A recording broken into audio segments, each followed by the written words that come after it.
لا إله إلا الله محمد رسول الله عليه صلاة الله.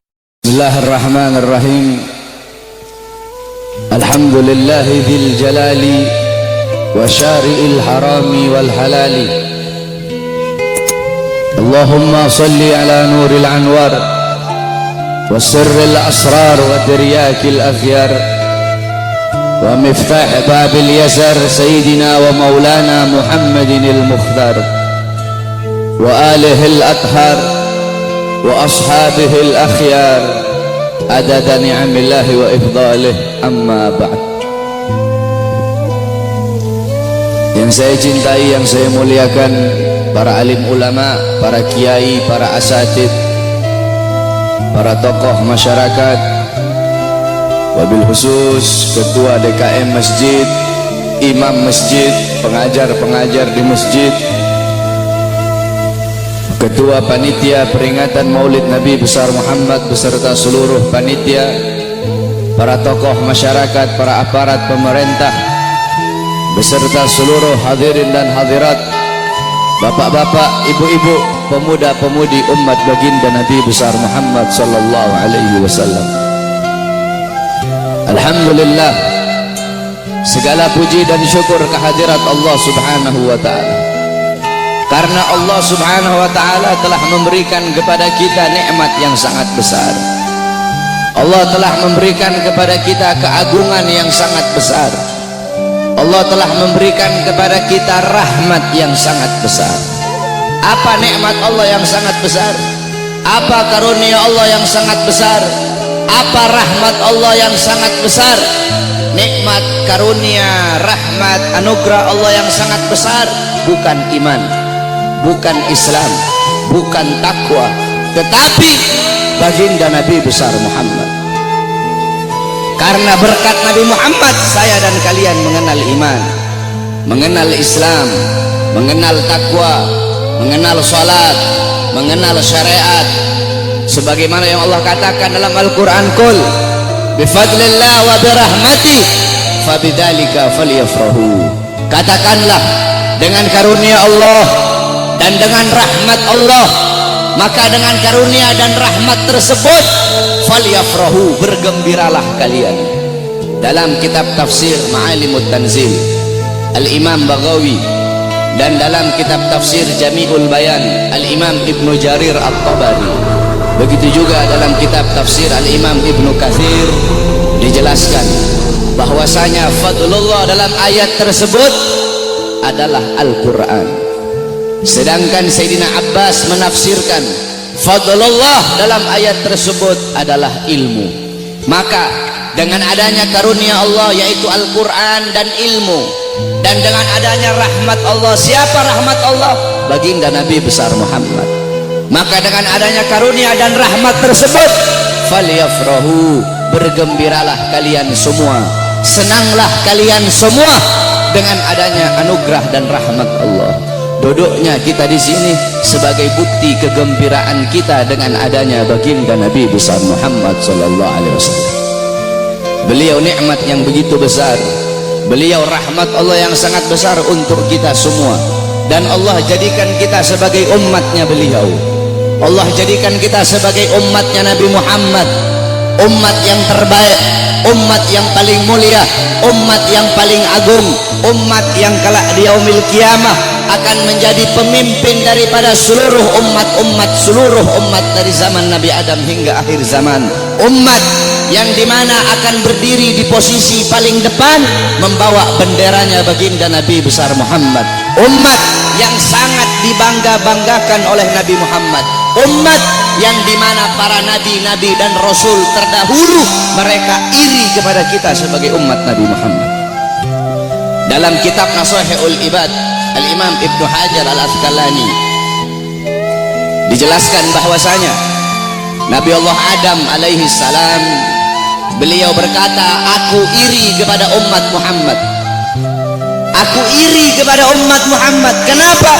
Karena Allah memberikan kepada mereka 4 macam kemuliaan yang tidak pernah Allah berikan kepadaku, tapi Allah berikan kepada mereka. Apa 4 macam kemuliaan yang Allah berikan untuk kita tapi tidak Allah berikan kepada Nabi Adam? Yang pertama, kata Nabi Adam alaihissalam, Allah menerima taubatku ketika aku berada di kota Mekah saja, tidak di kota-kota yang lain. Tetapi bagi umat Nabi Muhammad, dimanapun mereka bertaubat, Allah terima taubatnya. Ketahui saudara-saudara, Nabi Allah Adam ketika Allah keluarkan dari sorga, itu Allah turunkan di India, di bawah kaki gunung Himalaya. Siti Hawa Allah turunkan di Jeddah, Iblis Allah turunkan di Basrah. Selama 450 tahun Nabi Adam bertaubat, taubat beliau belum diterima oleh Allah Subhanahu wa Ta'ala. Ketika beliau berada di kota Mekah, baru taubat beliau diterima. Itu pun karena beliau membawa namanya baginda Nabi besar Muhammad. Beliau berdoa, ya Rabb bihaqi Muhammad, ya Allah, demi hak Muhammad, demi kehormatan Muhammad, kemuliaan Muhammad, keagungan Muhammad, terima taubatku ya Allah. Wa qala Allah ya Adam, kaifa arafta Muhammad wa lam ahlaqahu? Wahai Adam, dari mana kau mengetahui wujud Muhammad sedangkan aku belum ciptakan wujudnya Muhammad? Bala Adam, ya Rabb, innaka lama khalaqtani rafa'tu ra'si wa ra'aitu ala qawaimil arsy maktub la ilaha illallah Muhammadur Rasulullah. Ya Allah, ketika kau tiupkan roh, aku angkat kepalaku ke atas dan aku lihat di tiang-tiang arsy, di tiang-tiang sorga tertulis la ilaha illallah Muhammadur Rasulullah. Dari situ aku tahu bahwasanya Muhammad bukan manusia biasa, sebab tidak mungkin engkau akan meletakkan nama makhluk di samping namamu, kecuali pasti makhluk itu makhluk yang paling kau cintai ya Allah. Makanya aku bawa nama Muhammad dalam pertaubatanku kepadamu dengan harapan agar engkau menerima taubatku. Apa kata Allah? Sadaqta ya Adam, betul apa yang kau katakan itu wahai Adam. Kalau engkau bermohon kepadaku dengan membawa nama Muhammad, ketahuilah telah aku ampuni dosamu wahai Adam. Walaula Muhammad ma khalaqtuka ya Adam, dan kalau bukan karena Muhammad, tidak akan aku ciptakan engkau wahai Adam. Allah menerima taubat Nabi Adam ketika beliau berada di kota Mekah. Apa kata Nabi Adam? Sedangkan bagi umat Muhammad, dimanapun mereka berada, saya dan kalian kalau mau bertobat dari dosa, tidak harus kita ke Mekah, saudara-saudara. Kita bertobat dimanapun tempatnya. Taubatan nasuha, menyesali perbuatan dosa, tidak mengulangi perbuatan dosa, itu taubat kita diterima oleh Allah. Sedangkan kata Nabi Adam, tapi aku hanya di kota Mekah, tidak di tempat yang lain. Sedangkan umat Muhammad dimanapun mereka bertaubat, Allah terima taubat mereka. Itu pertama, tidak pernah Allah kasih untukku, tapi Allah kasih untuk kita sebagai umat Muhammad. Yang kedua, kata Nabi Adam, ketika aku berbuat salah, Allah pisahkan aku dengan istriku Hawa hanya karena satu kesalahan. Satu kesalahan aku perbuat, aku makan buah khuldi, Allah pisahkan aku dengan Hawa selama ratusan tahun. Tetapi bagi umat Muhammad, pagi, siang, sore, malam mereka bermaksiat, tidak Allah pisahkan mereka dengan anak dan istri mereka. Aku cuma satu kali Allah pisahkan aku dengan Hawa. Umat Muhammad ribuan kali, jutaan kali bermaksiat, tidak Allah pisahkan mereka dengan anak dan istri mereka. Yang ketiga, kata Nabi Adam, aku berbuat salah dalam keadaan berpakaian, dalam keadaan tertutup auratku. Karena Allah murka, Allah lepaskan pakaianku sehingga terlihat auratku. Tetapi bagi Muhammad kebalik, mereka berbuat dosa dalam keadaan telanjang, tapi tetap Allah kasih mereka pakaian. Aku berbuat salah dalam keadaan berpakaian, Allah lepaskan. Umat Muhammad, mereka berbuat dosa dalam keadaan melepaskan pakaian, tapi tetap Allah kasih mereka pakaian. Yang keempat, kata Nabi Adam, aku berbuat salah di dalam sorga. Di dalam sorga aku berbuat salah, Allah murka, Allah keluarkan ke dunia. Umat Muhammad kebalik, mereka berbuat dosa di dunia, tapi kalau bertaubat, taubatnya diterima, mereka meninggal husnul khatimah, Allah masukkan mereka ke sorga. Kebalik, kata Nabi Adam, aku berbuat salah di sorga, Allah keluarkan ke dunia. Umat Muhammad berbuat dosa di dunia, Allah masukkan mereka ke sorga. Aku iri kepada umat Muhammad, sungguh aku ingin menjadi umat Muhammad, kata Nabi Allah Adam alaihissalam. Lihat bagaimana kemuliaan umatnya Nabi Muhammad. Nabi Musa alaihissalam ketika beliau naik ke Tur Sina, naik ke bukit Sina, beliau berdoa, ya Allah, aku ingin melihat cahayamu, aku ingin melihat zatmu, aku ingin melihat wajahmu ya Allah. Apa kata Allah? Wahai Musa, kau tidak akan sanggup, kau tidak akan kuat untuk melihat cahayaku wahai Musa. Ketahuilah, antara diriku dengan hamba-hambaku ditutupi dengan 70.000 hijab, 70.000 penghalang yang menutupi antara diriku dengan hamba-hambaku. Al-Imam Ghazali menjelaskan, penghalang Allah itu Allah ciptakan dari cahaya, dari air, dan dari kegelapan. Di dalam penghalang Allah ada suara gemuruh air, ada suara air yang sedang mengalir. Itu dalam penghalang Allah. Andaikan saya dan kalian manusia biasa, Allah perdengarkan telinga kita ini untuk bisa mendengar suara air yang ada dalam penghalang Allah, saking ketakutan hati kita ini akan copot dari badan, hati kita ini keluar sendiri dari badan, saking dahsyat penghalangnya Allah. Andaikan Allah buka satu penghalang, Allah perlihatkan kepada gunung, gunung akan hancur tenggelam, tidak akan muncul sampai datangnya hari kiamat. Apa kata Allah? Wahai Musa, 70.000 penghalang ini tidak akan aku buka untuk siapapun kecuali untuk Muhammad dan untuk umat Muhammad. Apa kata Nabi Allah Musa alaihissalam? Ya Allah, kalau begitu jadikanlah aku bagian daripada umat Muhammad. Nabi Musa ingin menjadi umat Nabi Muhammad. Bahkan diriwayatkan bahwasanya Sayyidina Syekh Abil Hasan Asyadili, pengarang Hizbul Bahar Hizbul Nasor, pengarang kitab Mafakhirul Aliyah, beliau pernah bermimpi, saudara-saudara. Ketika beliau bermimpi, dalam mimpinya beliau melihat ada Nabi Muhammad dan ada Nabi Musa sedang ngobrol. Nabi Musa bilang sama Rasulullah, wahai Muhammad, aku dengar engkau pernah berkata dalam sabdamu bahwasanya ulama ummati kal anbiya Bani Israel. Ulama dari golongan umatku itu bagaikan golongan nabi-nabi dari kalangan Bani Israel. Apakah betul wahai Muhammad? Apa kata Rasulullah? Ini dalam mimpinya Syekh Abil Hasan Asyadili. Apa kata Rasulullah? Iya betul, ulama umatku itu kepintarannya, kepintarannya itu sama seperti kepintaran nabi-nabi dari kalangan Bani Israel. Kata Nabi Musa, coba seperti apa sih ulama umatmu itu? Aku pengen lihat, coba. Nabi Muhammad memanggil Al-Imam Ghazali di dalam mimpinya Syekh Abil Hasan Asyadili. Imam Ghazali dipanggil oleh Nabi Muhammad. Nabi Muhammad bilang, ini salah satu daripada ulama umatku yang aku banggakan. Akhirnya kata Nabi Musa, siapa namamu? Kata Imam Ghazali apa? Ana Muhammad bin Muhammad bin Muhammad. Kata Nabi Musa, stop. Wahai Rasulullah, ini kamu bilang pinter. Saya nanya siapa namanya, dia jawab Muhammad bin Muhammad bin Muhammad. Kalau dia pinter cukup dia jawab Muhammad. Stop, sudah, nggak usah dia bilang Muhammad bin Muhammad. Saya nggak nanya nama bapaknya, saya nggak nanya nama kakeknya.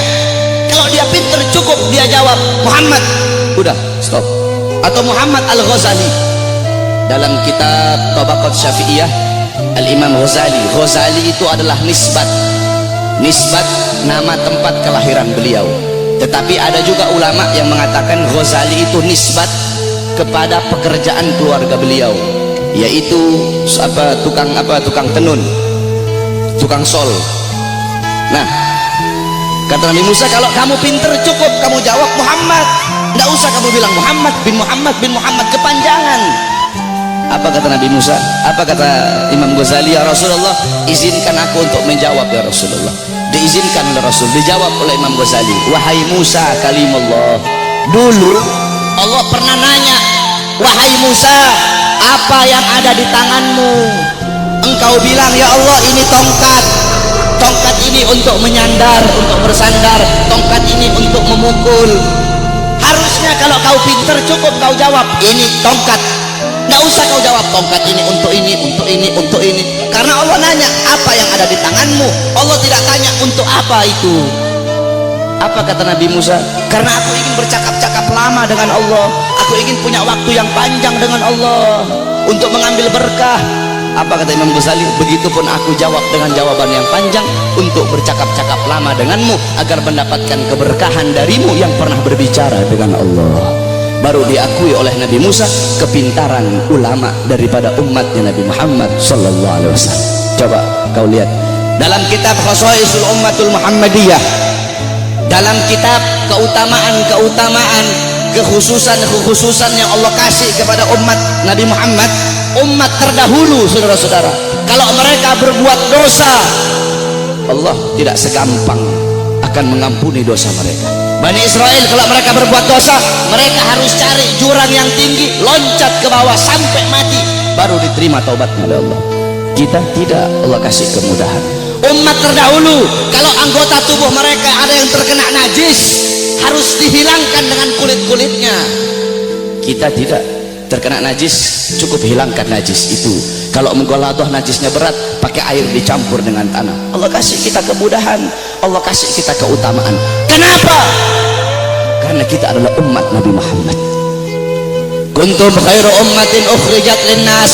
Kamu sekalian umat yang paling bagus, umat yang paling baik, umat yang paling utama, umat yang paling mulia, yang Allah keluarkan untuk segenap manusia. Kenapa kau jadi umat yang terbaik? Kenapa kau jadi umat yang termulia? Bukan karena salatmu, ibadahmu, amalmu, ilmumu, bukan, tapi karena kau, saya adalah umatnya Nabi Muhammad. Kita menjadi mulia karena kemuliaan Nabi Muhammad. Makkah menjadi kota yang mulia karena Makkah kota kelahiran Nabi Muhammad. Madinah menjadi kota yang mulia karena Madinah kota hijrah dan kota wafatnya Nabi Muhammad. Hajar Aswad menjadi batu yang mulia karena Hajar Aswad pernah dicium oleh bibirnya Nabi Muhammad. Buraq menjadi kendaraan yang mulia karena Buraq pernah ditunggangi oleh Nabi Muhammad. Bahkan ada salah satu ulama yang mempertanyakan, siapa yang lebih mulia, sendalnya Nabi atau malaikat Jibril alaihissalam? Jibril alaihissalam tidak pernah berjumpa langsung dengan Allah, tetapi Nabi Muhammad bahkan sendalnya telah berjumpa dengan Allah. Dalam kitab Al-Anwar Al-Bahiyah dijelaskan sendalnya Nabi berjumpa dengan Allah. Kenapa sandal itu menjadi mulia? Sandal itu menjadi mulia karena dipakai oleh kaki yang mulia, kakinya baginda Nabi besar Muhammad. Pernah seseorang bertanya kepada salah satu ulama, siapa yang lebih mulia, Ka'bah ataukah makbarahnya Nabi? Ka'bah atau kuburnya Nabi yang lebih mulia? Apa jawab ulama itu? Kalau kita lihat dari kuburnya, maka Ka'bah lebih mulia. Tetapi kalau dilihat dari sesuatu yang bersemayam dalam kubur itu, maka sesuatu yang bersemayam dalam kubur itu lebih mulia ribuan jutaan kali daripada Ka'bah. Siapa? Nabi Muhammad sallallahu alaihi wasallam. Kita menjadi mulia karena Nabi Muhammad. Ma madahtu Muhammadan bi qasidati walakin mudiha qasidati bi Muhammadin. Tidaklah aku memuji Nabi dengan syairku, aku tidak memuliakan Nabi dengan syairku, aku tidak mengagungkan Nabi dengan syairku, tetapi syairku yang menjadi mulia karena telah memuliakan Nabi Muhammad. Syairku yang menjadi agung karena telah mengagungkan Nabi Muhammad. Syairku yang menjadi terpuji karena telah memuji Nabi Muhammad. Kalian semua yang duduk di sini merayakan Maulid Nabi. Nabi Muhammad tidak butuh, tapi kita yang butuh untuk merayakan Maulid Nabi Muhammad. Kamu duduk di sini memuliakan Nabi, mengagungkan Nabi. Nabi tidak butuh, tapi kamu yang butuh untuk memuliakan dan mengagungkan Nabi Muhammad. Kamu duduk di sini bersolawat kepada Nabi, memuji Nabi, mengagungkan Nabi. Itu tidak akan menambahkan kemuliaan Nabi. Kalau dengan kamu bersolawat menambahkan kemuliaan Nabi, berarti Nabi butuh dengan solawatmu. Nabi tidak butuh, tapi kamu dan saya yang butuh dengan bersolawat kepada Nabi. Kita memuliakan Nabi tidak akan menambahkan kemuliaan Nabi, tapi itu menambahkan kemuliaan kita. Kita tidak bersolawat, tidak mengagungkan beliau, itu juga tidak akan mengurangi kemuliaan beliau. Karena beliau kemuliaannya lautan jadi tinta, pohon jadi pena, digunakan untuk melukis kemuliaan Nabi. Lautan jadi tinta, pohon jadi pena tidak akan sanggup untuk melukis tentang kemuliaan Nabi Muhammad. Maka saya dan kalian menjadi mulia karena kemuliaan Nabi Muhammad sallallahu alaihi wasallam. Nabi Allah Adam, saudara-saudara, Allah memerintahkan kepada seluruh penghuni langit untuk bersujud kepada Adam. Kenapa, saudara-saudara? Para ulama mengatakan, pertama, untuk memuliakan nur Nabi Muhammad yang ada dalam tulang sulbi Nabi Adam alaihissalam. Makanya kenapa ketika iblis tidak mau bersujud, Allah sangat-sangat murka. Allah tidak memandang Nabi Adamnya, tetapi yang Allah pandang nur Nabi Muhammad yang ada dalam tulang sulbi Nabi Allah Adam alaihissalam. Saudara-saudara, para ulama-ulama salaf kita itu kalau dengar azan, mereka pasti meletakkan kedua jempolnya ini di langit-langit. Mereka letakkan di langit-langit, kemudian mereka usap di kelopak mata mereka sambil berkata, marhaban bihabibi wa qurrati aini. Kenapa saudara-saudara? Dulu Nabi Adam alaihissalam itu selalu dibuntuti oleh malaikat. Kemanapun Nabi Adam pergi diikuti oleh malaikat. Nabi Adam bertanya, ya Allah, kenapa setiap aku pergi kok di belakangku selalu ada malaikat? Apa kata Allah? Karena mereka tertarik dengan nur yang ada dalam tulang sulbimu. Apa nur yang ada dalam tulang sulbimu? Nur itu adalah nur daripada nanti salah satu cucumu. Kemudian apa kata Nabi Adam? Ya Allah, kalau begitu tolong pindahkan nur ini ke hadapanku ya Allah. Dipindahkan nur Nabi Muhammad di hadapan Nabi Allah Adam alaihissalam. Ketika dihadapkan di hadapan Nabi Allah Adam, malaikat yang di belakang semua berdiri di depan Nabi Allah Adam alaihissalam. Nabi Adam ini penasaran seperti apa bentuknya ini nur sampai malaikat begitu tertarik. Apa kata Nabi Allah Adam? Ya Allah, kalau begitu tolong pindahkan nur ini di kedua kukuku agar aku bisa melihat seperti apa nur itu. Ditaruh nur Nabi Muhammad di kukunya Nabi Allah Adam. Ketika Nabi Allah Adam melihat keindahan nurnya Nabi Muhammad, Nabi Allah Adam berkata, marhaban bihabibi wa qurrati aini. Baru beliau usapkan. Lihat bagaimana Allah Subhanahu wa taala memuliakan Nabi Allah Adam, karena dalam tulang sulbinya terdapat nur baginda Nabi besar Muhammad sallallahu alaihi wasallam. Allah menyelamatkan Nabi Allah Nuh. Allah selamatkan Nabi Allah Nuh dari banjir yang besar, dari musibah yang besar. Kenapa? Karena dalam tulang sulbi Nabi Allah Nuh terdapat nur baginda Nabi besar Muhammad. Allah selamatkan Nabi Allah Ibrahim alaihissalam dari api Namrud. Kenapa? Karena dalam tulang sulbi Nabi Allah Ibrahim terdapat nur baginda Nabi besar Muhammad. Allah menyelamatkan Nabi Allah Ismail ketika akan disembelih, Allah rubah menjadi seekor domba. Allah selamatkan Nabi Allah Ismail. Kenapa? Karena dalam tulang sulbi Nabi Allah Ismail terdapat nur baginda Nabi besar Muhammad. Dan saya dan kalian nanti di akhirat akan diselamatkan. Kenapa? Karena saya dan kalian umat Nabi Muhammad sallallahu alaihi wasallam. Oleh karena itu saudara-saudara, bagi kami para habaib, maulid bukan hari raya, tapi bagi kami maulid lebih mulia dan lebih agung daripada hari raya. Di tempat saya bapak-bapak di Sulawesi itu kami santri-santrinya guru tua itu Al-Imam Al-Habib Idrus bin Salim Al-Jufri. Kami itu ketika datang bulan maulid, semua rumah kami cat baru. Datang bulan maulid, semua rumah kami cat baru, kampung kami hias, jalan kami baguskan. Hanya di bulan maulid, tidak di bulan yang lain. Hari raya rumah kami tidak kami cat baru. 17 Agustus rumah kami tidak kami cat baru. Maulid rumah kami cat baru. Kenapa? Karena bagi kami maulid adalah hari yang paling mulia di muka buminya Allah Subhanahu wa taala. Kenapa bisa seperti itu? Dalam kitab Tuhfa, dalam kitab Hawashi Syarwani ala Tuhfal Muhtaj. Hawashi Syarwani itu kitabnya Al-Imam Syarwani. Tuhfal Muhtaj itu kitabnya Al-Imam Ibnu Hajar Al-Haytami, yang dimana Tuhfal Muhtaj adalah syarah daripada kitab Minhajut Thalibin Al-Imam Nawawi. Jadi kalau ente orang belajar fikih, ada namanya matan, ada namanya syarah, ada namanya hawashi. Matan itu isi, syarah itu penjelasan daripada matan, hawashi penjelasan lebih rinci daripada syarah. Jadi matan diberi syarah, syarah diberi hawashi. Matannya itu Minhajut Thalibin Imam Nawawi, disyarahkan oleh Imam Ibnu Hajar Al-Haytami, yaitu Tuhfal Muhtaj, syarah Minhaj. Tuhfal Muhtaj kemudian dijelaskan lagi oleh Al-Imam Syarwani yang diberi nama Hawashi Syarwani. Dalam kitab Hawashi Syarwani dijelaskan bahwasanya inna afdhalal layali, sesungguhnya paling mulianya malam itu, paling utamanya malam itu, yaitu malam kelahiran baginda Nabi besar Muhammad. Setelah malam kelahiran Nabi baru malam Lailatul Qadar. Setelah malam Lailatul Qadar baru malam Isra. Setelah malam Isra setelah malam Lailatul Qadar malam Jumat. Setelah malam Jumat baru malam Isra. Kenapa malam kelahiran Nabi menjadi malam yang paling mulia? Kenapa malam kelahiran Nabi menjadi malam yang paling agung? As-Sayyid Al-Habib Muhammad bin Alwi Al-Maliki, beliau mengutip perkataan daripada Al-Imam Haramain Sayyid Amin Qutbi. Beliau berkata, Sayyid Amin Qutbi berkata, ya Lailatul Itsnin, madza safahat, wahai malam Senin, apa yang telah menyapamu? Wahai malam Senin, apa yang telah menyapamu? Kau begitu mulia, kau begitu agung, engkau begitu wangi. Wahai malam Senin, berawal hari-hari yang mulia dalam Islam, semua berawal darimu. Adanya Idul Fitri, adanya Idul Adha, adanya Ramadan, adanya Rajab, adanya Fathul Makkah, adanya kemenangan perang Badar, adanya Lailatul Qadar, adanya hari Jumat, adanya malam Jumat, adanya 10 Muharram, semua berawal darimu wahai malam Senin. Kenapa?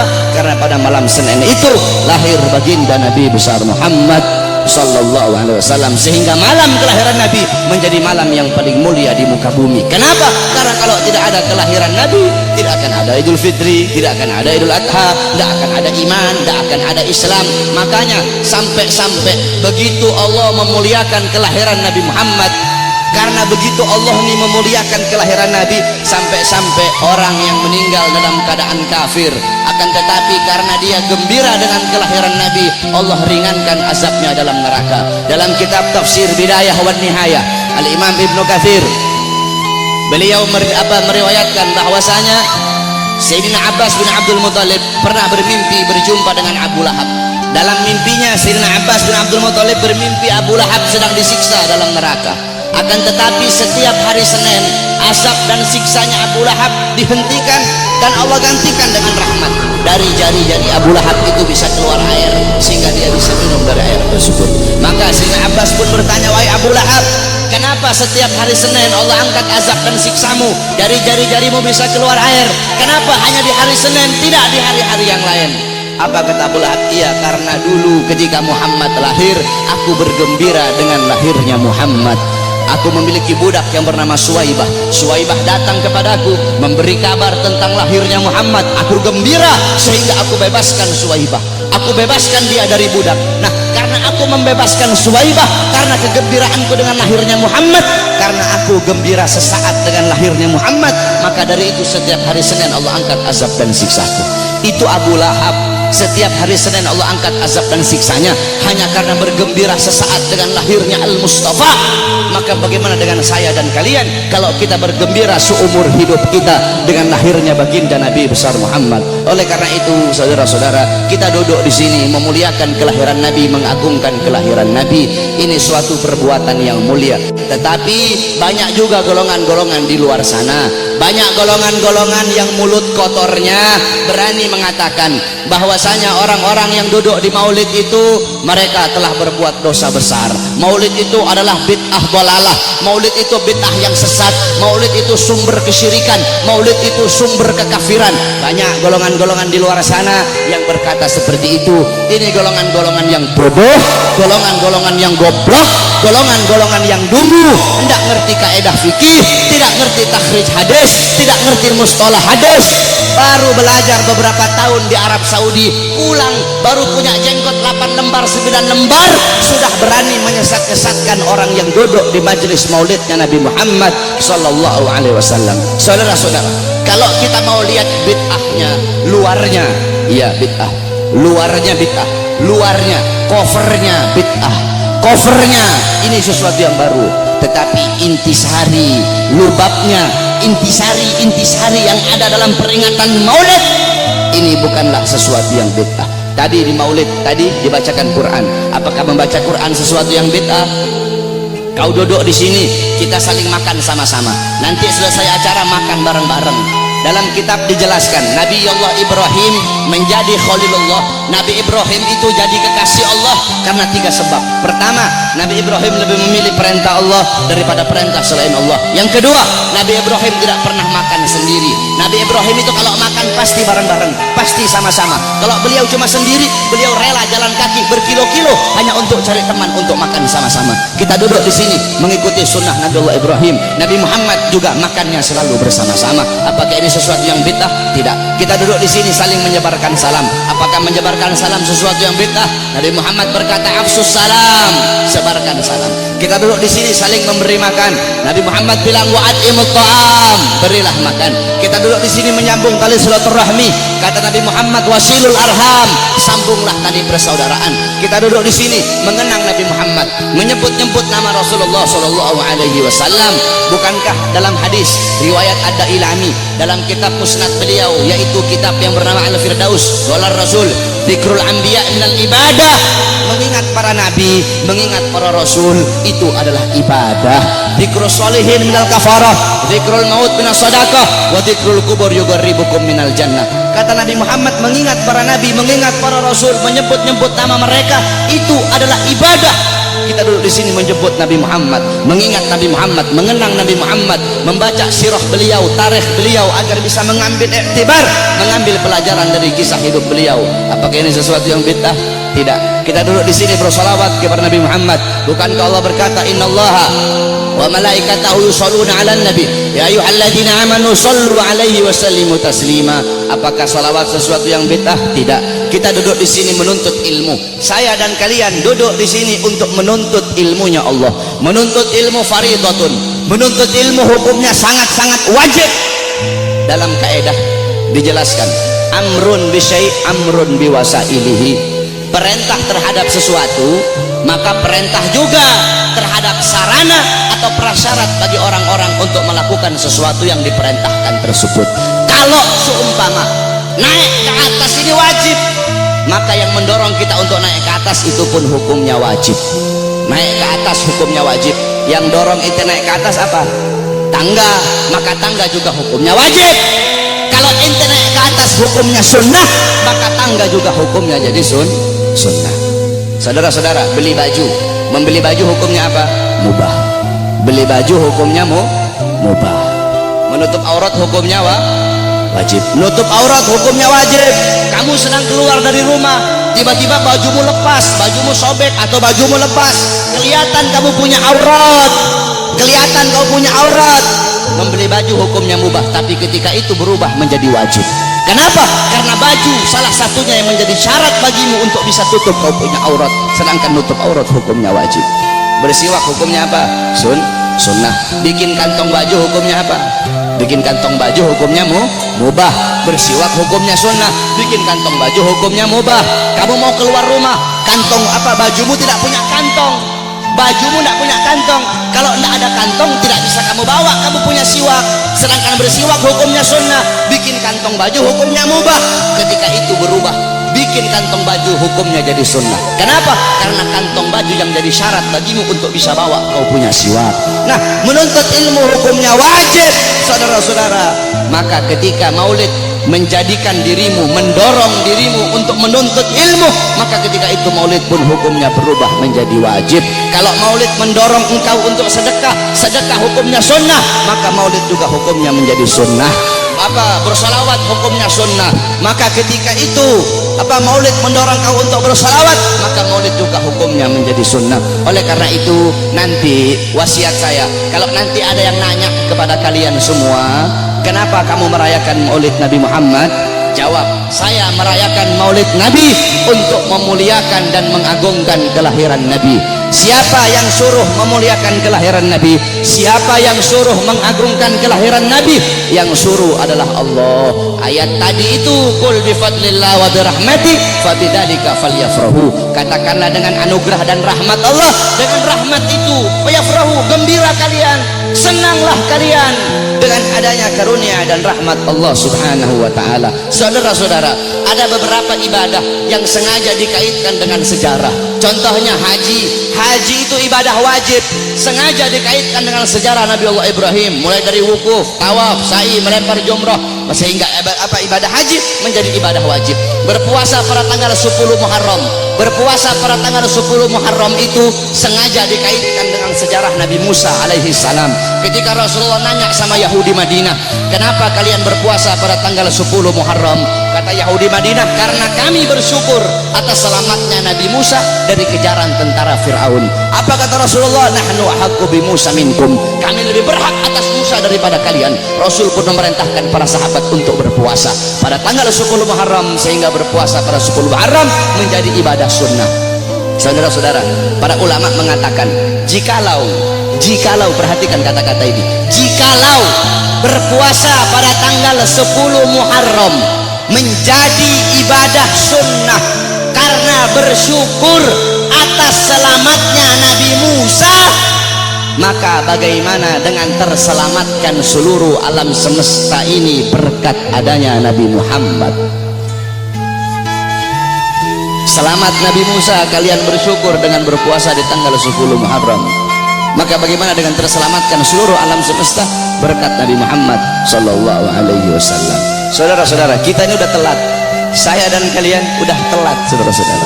Yang pertama kali memuliakan kelahiran Nabi, yang pertama kali mengagungkan kelahiran Nabi adalah Allah Subhanahu wa taala. Tetapi Allah punya cara lain. Cara Allah tidak sama dengan cara kita. Cara kita memuliakan hari kelahiran Nabi, duduk di sini undang para ulama, para habaib, para kiai, minta nasihat dari beliau-beliau, bersolawat, baca maulid. Itu cara kita. Tapi Allah punya cara sendiri. Bagaimana cara Allah memuliakan kelahiran Nabi? Yang pertama kali memuliakan kelahiran Nabi itu Allah, bukan manusia, bukan malaikat, Allah Subhanahu wa taala. Bagaimana caranya Allah memuliakan kelahiran Nabi? Dalam kitab Qisasul Anbiya dijelaskan. Kita semua tahu Nabi Muhammad lahir pada hari Senin, pada tanggal 12 Rabiul Awal, pada tahun gajah, amal fil. Wa summiya ama wiladati amal fil. Dinamakan tahun kelahiran beliau itu tahun gajah, li'anna malikal Habasyah, karena raja Habasyah mengutus tentara-tentara yang menaiki gajah yang besar. Untuk apa? Lihadmil Ka'bah, untuk merusak Ka'bah, untuk menghancurkan Ka'bah. Tapi Allah punya rencana lain. Allah mengutus burung ababil dari neraka Sijil. Satu ekor burung bawa 2 buah batu, 3 buah batu. 1 batu di mulutnya, 2 batu ditaruh di kakinya. Dengan izin Allah itu burung terbang. Allah perintahkan untuk melemparkan itu batu di atas kepala tentara gajah. Ketika itu batu jatuh di atas kepala tentara gajah, tembus sampai ke kaki. Saudara-saudara, Allah hancurkan pasukan gajah. Kenapa Allah hancurkan pasukan gajah? Ikroman, untuk memuliakan dan mengagungkan kelahiran baginda Nabi besar Muhammad sallallahu alaihi wasallam. Padahal bagi Allah tidak mustahil. Kalau Allah mau hancurkan pasukan gajah sebelum mereka nyerang, bisa Allah hancurkan. Tapi kenapa Allah hancurkan ketika mereka menyerang Ka'bah? Untuk memuliakan kelahiran dan keagungan, untuk mengagungkan kelahiran baginda Nabi besar Muhammad. Siapa saudara-saudara yang merobohkan istana Romawi? Ketika Nabi Muhammad lahir, istana Romawi roboh. Siapa yang robohkan? Allah. Kenapa Allah robohkan istana Romawi di hari lahirnya Nabi? Padahal tidak mustahil. Kalau Allah mau robohkan sebelum Nabi Muhammad lahir, bisa bagi Allah. Allah merobohkan sebelum Nabi Muhammad lahir, bisa. Tapi kenapa Allah robohkan di hari lahirnya Nabi? Ikraman, untuk memuliakan dan mengagungkan kelahiran baginda Nabi besar Muhammad. Siapa yang memadamkan api Majusi, api yang selama ribuan tahun tidak pernah padam? Nabi Muhammad lahir, api Majusi menjadi padam. Siapa yang memadamkan? Allah. Kenapa Allah padamkan api Majusi di hari lahirnya Nabi? Kok tidak di hari-hari sebelumnya? Padahal tidak mustahil bagi Allah untuk memadamkan api Majusi sebelum Nabi Muhammad lahir, bisa. Tapi kenapa di lahir hari Nabi Muhammad? Ikraman, untuk memuliakan dan mengagungkan kelahiran Nabi Muhammad. Oleh karena itu Allah saja memuliakan kelahiran Nabi, Allah saja mengagungkan kelahiran Nabi. Maka kita siapa kok tidak memuliakan dan tidak mengagungkan kelahiran baginda Nabi besar Muhammad sallallahu alaihi wasallam? Oleh karena itu saudara-saudara, cintai beliau, jadikan beliau sebagai teladanmu, jadikan beliau sebagai pedomanmu, jadikan beliau sebagai idolamu. Nabi Muhammad mencintai kalian, Nabi Muhammad sangat cinta kepada kalian, sampai-sampai kata Sayyidina Ali karramallahu wajha, inna Rasulillah fi akhir nafsi harakat syafataihi marratain fa'alqaitu sam'i fasami'tuhu yaqul ummati ummati faqubida Rasulullah sallallahu alaihi wasallam wa qala law kanatid dunya tadumu li wahidin la kana Rasulullah fiha mukhallada. Apa kata Sayyidina Ali pada saat detik-detik terakhir nafasnya Nabi Muhammad? Aku melihat beliau menggerakkan bibirnya dengan 2 kali gerakan. Aku dekatkan telingaku, aku mendengar beliau berkata ummati ummati faqubida Rasul, dan meninggal Nabi Muhammad. Apa kata Sayyidina Ali? Lau kanatid dunya tadumu li wahidin la kana Rasulullah fiha mukhallada. Andaikan bisa satu wujud hidup abadi di muka bumi, yang paling pantas itu cuma Nabi Muhammad. Saking mulianya Nabi besar Muhammad sallallahu alaihi wasallam. Nabi Muhammad mengorbankan nyawanya, mengorbankan jiwanya untuk siapa? Untuk kalian sebagai umat.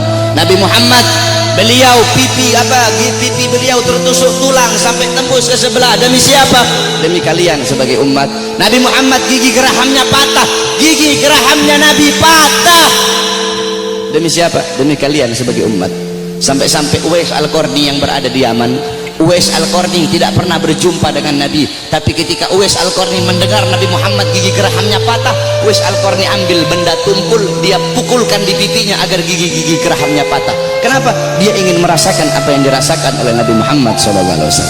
Nabi Muhammad mukanya dilempar dengan kotoran onta, dilempar batu sampai dahinya berdarah. Ketika dahi beliau berdarah, beliau tampung darah itu agar tidak jatuh di atas tanah. Kenapa? Karena kalau darah beliau jatuh di atas tanah, Allah akan tenggelamkan orang-orang yang melempari beliau. Apa kata beliau? Mereka adalah umatku, mereka belum diberi hidayah oleh Allah Subhanahu wa ta'ala.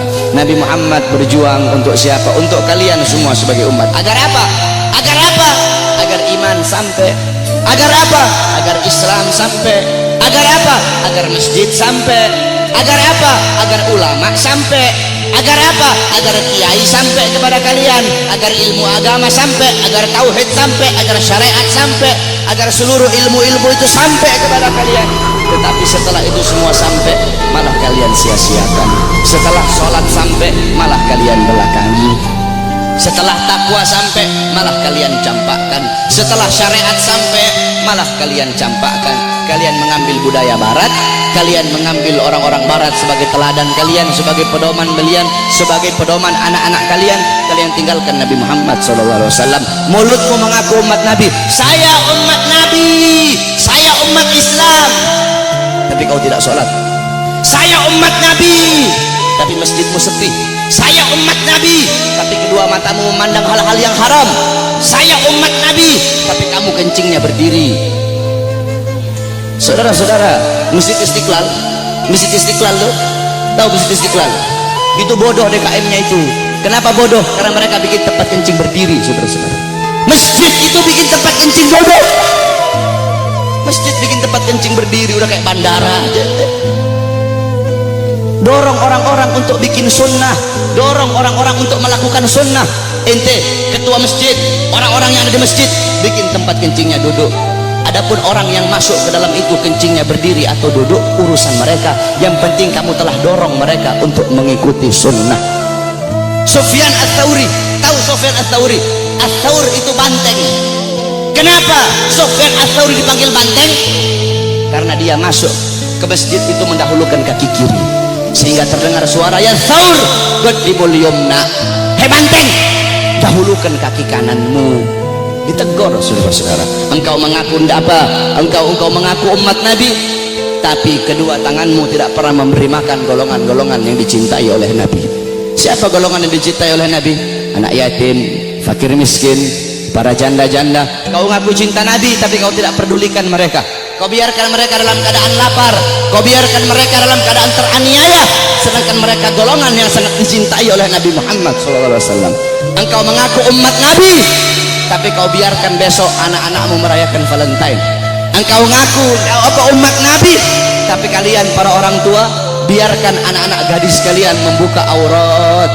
Saudara-saudara, makanya jangan heran bapak-bapak yang ada di sini, pasti rata-rata kebanyakan anak-anak kalian kalau cium tangan kepada kalian bukan di hidung, cium tangan kalian di pipi, cium tangan kalian di dahi, itu masih mending kena. Ada yang sampai nggak kena udah dilepas. Padahal harusnya seorang anak itu cium tangan di bawah hidung, bukan di atas hidung. Cium tangan di bawah hidung, kemudian dihirup udara tangan itu, tangan orang tua. Begitu cara anak-anak cium tangan. Tapi kenapa anak-anakmu cium tangan di pipi, anak-anakmu cium tangan di dahi? Karena kalian sebagai orang tua tidak pernah mendidik anak-anak kalian dengan didikannya Nabi Muhammad SAW. Jangan heran anak-anakmu melotot di hadapan kalian, anak-anak kalian membantah perintah kalian. Ada zaman sekarang anak bunuh bapak, anak bunuh ibu, anak masukkan ibunya dalam penjara. jangan kau salahkan kenapa kalian sebagai orang tua tidak pernah mendidik anak-anak kalian dengan didikan agama. Laisal mar'u yuladu aliman, tidak ada seseorang dilahirkan dalam keadaan alim, tidak ada. Saudara-saudara, kewajiban kalian sebagai orang tua untuk mendidik anak-anak kalian dengan didikan agama. Bapak-bapak zaman sekarang sibuk cari uang, sibuk cari harta, pagi siang sore malam keluyuran cari uang. Untuk apa? Untuk ngasih makan jasmani anak-anaknya. Untuk apa? Untuk memberi makan jasmani anak-anaknya, tetapi lupa kalian beri makan jiwa, hati, dah apa? Jiwa anak-anak kalian, hati anak-anak kalian, ruh anak-anak kalian, lupa kalian kasih makan. Apa makanan hati bagi anak-anak kalian? Makanan hati bagi anak-anak kalian adalah ilmu. Hati 3 hari tidak kena ilmu, hati itu mati. Maka tanyakan kepada diri kalian sebagai orang tua, telah berapa lama kalian menjadi sebab hati anak-anak kalian mati? Kenapa anakmu kenapa anakmu tidak kau masukkan pondok? Kenapa anakmu tidak kau masukkan pesantren? Kenapa anakmu tidak kau ajarkan Quran? Kenapa kau lebih pentingkan SD-nya, SMP-nya, SMA-nya? Bukan berarti tak boleh sekolah SD, tak boleh sekolah SMP, tak boleh sekolah SMA. Tak apa-apa sekolahkan anakmu SD, SMP, SMA. Tetapi agamanya jangan kau belakangi, Al-Qurannya jangan kau belakangi. Kenapa anakmu tidak mondok? Aduh, saya lebih milih sekolah. Kalau nanti anak saya mondok, bagaimana masa depannya nanti? Orang tua goblok itu kalau ada yang seperti itu, saudara-saudara. Kalau anak saya mondok, anak saya jadi ustadz, anak saya jadi Quran, jadi ahli Quran, gimana masa depannya nanti? Gimana nasibnya? Orang tua goblok itu kalau ada yang seperti itu, saudara-saudara. Kau lihat zaman sekarang, SD, SMP, SD udah tahu mabok, SD udah tahu melacur, SD udah tahu zina. Itu SD. Bagaimana SMP-nya? Itu SMP. Bagaimana SMA-nya, saudara-saudara? Jangan kau pentingkan pendidikan dunia anak-anakmu, tapi lebih pentingkan pendidikan akhirat anak-anakmu. Didik dengan didikan Nabi. Adabani Rabbi fa ahsana ta'dibi. Allah yang mendidikku, Allah yang mengajariku, sehingga sebaik-baiknya pendidikan adalah pendidikanku. Nanti ini tanggal 13, besok tanggal 14, kau lihat yang paling banyak merayakan Valentine di jalan-jalan, saudara-saudara. Yang paling banyak merayakan Valentine bukan orang Kristen. Yang paling banyak merayakan Valentine bukan orang Buddha, bukan orang Hindu, bukan orang Katolik, bukan Yahudi, bukan Nasrani. Yang paling banyak merayakan Valentine di Indonesia adalah anak-anak kita, saudara-saudara, anak-anak Islam, putra-putri Islam, putra-putrimu yang paling banyak merayakan Valentine. Valentine itu adalah harinya orang-orang Romawi. Valentine itu adalah mengenang kematian si Santa Valentino atau siapa itu namanya, orang-orang Romawi itu. Man tashabbaha biqaumin fahuwa minhum. Kata Rasulullah, barang siapa yang mengikuti suatu kaum, maka dia sama dengan kaum tersebut.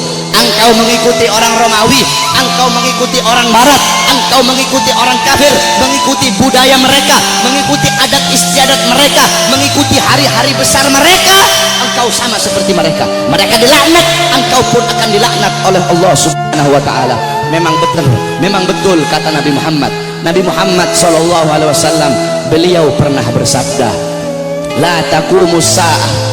Kata beliau, tidak akan terjadi hari kiamat, kata beliau, hatta sehingga, kata beliau, ta'khuda umatku itu mengambil jejak, umatku itu mengikuti jejaknya siapa?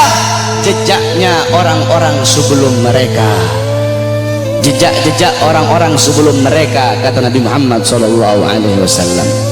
Shibran bi shibrin, sejengkal demi sejengkal, kata Nabi Muhammad.